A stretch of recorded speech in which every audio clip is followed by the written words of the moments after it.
ರಾಜ್ಯಾದ್ಯಂತ ಪ್ರದರ್ಶನಗೊಂಡು ರಾಜ್ಯಮಟ್ಟದ ನಾಟಕ ಸ್ಪರ್ಧೆಗಳಲ್ಲಿ ಬಹುಮಾನ ಪಡೆದಿರುವ ಪ್ರಾಣಪದ್ಮಿನಿ ನಾಟಕವು ಇದೇ ಮಾರ್ಚ್ 29 ಭಾನುವಾರ ಸಂಜೆ 6:30ಕ್ಕೆ ಶಿರಸಿಯ ರಂಗಧಾಮದಲ್ಲಿ ಪ್ರದರ್ಶನ ಕಾಣಲಿದೆ.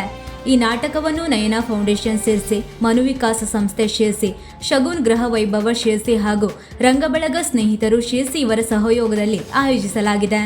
ಸಾಗರದ ಸ್ಪಂದನ ತಂಡ ಈ ನಾಟಕವನ್ನು ಪ್ರಸ್ತುತಪಡಿಸುತ್ತಿದೆ. ಬೆಲ್ಜಿಯಂ ದೇಶದ ಪ್ರಸಿದ್ಧ ಕವಿ ಮಾರಿಸ್ ಮ್ಯಾಟರ್ಲಿಂಕ್ 1902ರಲ್ಲಿ ಬರೆದ ಮೊನ್ನಾವನ್ನ ಎಂಬ ನಾಟಕವನ್ನು ಕನ್ನಡಕ್ಕೆ ಎಸ್.ಜಿ. ಶಾಸ್ತ್ರಿ ಅನುವಾದ ಮಾಡಿದ್ದು, ಇದನ್ನು ಆಧಾರವಾಗಿ ಇಟ್ಟುಕೊಂಡು ಮಂಜುನಾಥ್ ಎಲ್ ಬಡಿಗೇರವರು ಪ್ರಾಣ ಪದ್ಮಿನಿ ಎಂಬ ಹೆಸರಿನಲ್ಲಿ ಸಶಕ್ತವಾಗಿ ರೂಪಾಂತರಿಸಿ ನಿರ್ದೇಶನ ಮಾಡಿದ್ದಾರೆ.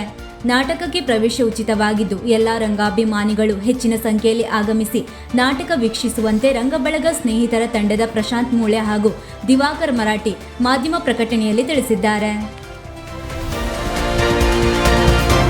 ವೀಕ್ಷಕ ಮಹಾಪ್ರಭುಗಳೇ, ನಮ್ಮ ಚಾನಲ್ ಅನ್ನು ಸಬ್ಸ್ಕ್ರೈಬ್ ಮಾಡಿ, ಶೇರ್ ಮಾಡಿ, ಪ್ರೋತ್ಸಾಹಿಸಿ.